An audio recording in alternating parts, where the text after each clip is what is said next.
Videoaula Brasil Colônia, parte 4. A crise do sistema colonial. Antes de adentrarmos na questão da crise colonial no Brasil, falaremos de dois segmentos formadores da nação brasileira, que são os índios e escravos vindos da África. Quanto aos primeiros, podemos dizer que se trata dos habitantes nativos do Brasil, com uma diversidade de grupos e etnias distintas, ou seja, tinha-se uma grande variedade de nações indígenas. No começo, os portugueses pensavam ser um único grupo com os mesmos costumes e cultura. Com o tempo, perceberam que se tratava de vários povos distintos, apesar da semelhança em seus traços culturais e físicos.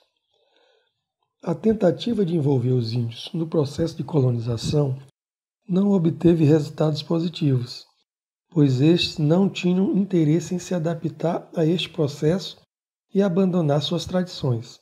As relações de trabalho impostas pelos portugueses aos índios geralmente viravam conflitos.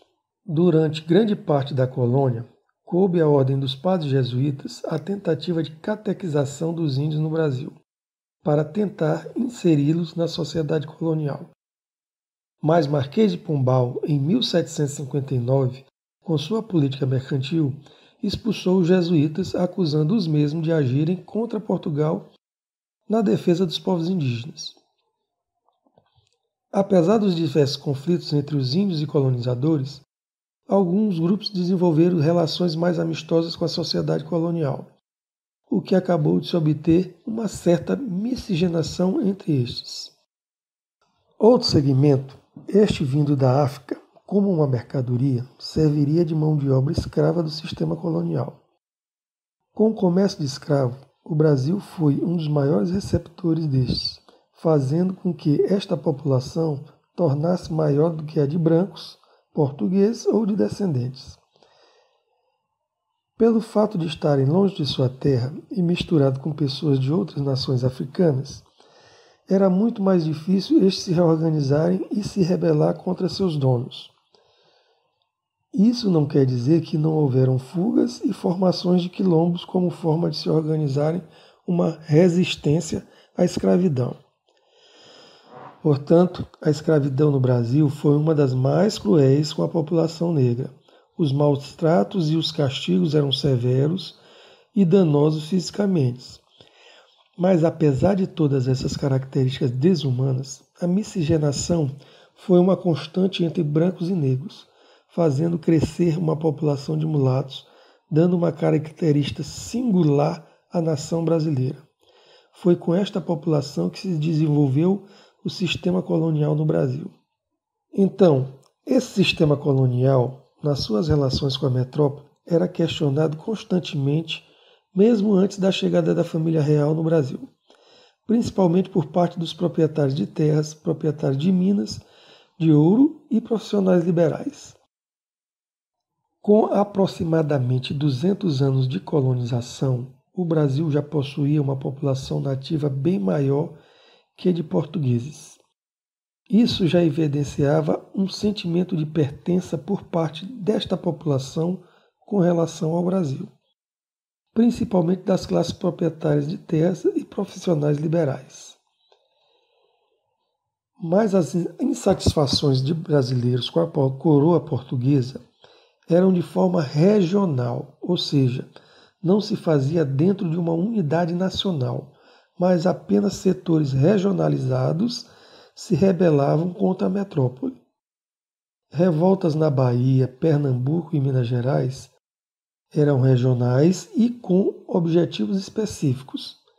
Dentre elas, a mais famosa historicamente foi a Inconfidência Mineira, que, em virtude da insatisfação por parte do arrojo fiscal e tributário imposto pela metrópole aos produtores de ouro, pedras e metais preciosos, um grupo de jovens liberais brasileiros que estudaram na Europa, junto com outros brasileiros locais, articularam uma revolta na busca da independência do Brasil, mas isto sem uma unidade com outras regiões do país. Ou seja, tudo se resumia a uma rebelião localizada em Minas Gerais. A Inconfidência foi descoberta por parte dos portugueses, que em poucos dias sufocaram a mesma. Os principais inconfidentes foram exilados depois de um acordo feito com os pais dos mesmos, que eram os proprietários das minas. Apenas Joaquim José da Silva Xavier foi enforcado e esquartejado como exemplo para os traidores da corte portuguesa. Este era o único líder que não fazia parte da elite de proprietários de minas, conhecido como Tiradentes. 6 anos após a Inconfidência Mineira, uma conspiração contra Portugal foi tramada em Salvador, desta vez formada por artesãos, soldados, meeiros e mestres de escolas, em sua maioria mulatos, com o intuito de implementar um governo democrático, livre e independente, com a abolição da escravatura e igualdade entre todos. Mas esta também foi descoberta pelo governador-geral e prendeu os suspeitos, que foram, em sua maioria, enforcados, esquartejados e alguns exilados. O que marca esta rebelião é a característica de ser uma tentativa de revolta por parte de uma classe popular, que insurgiu contra o sistema colonial português.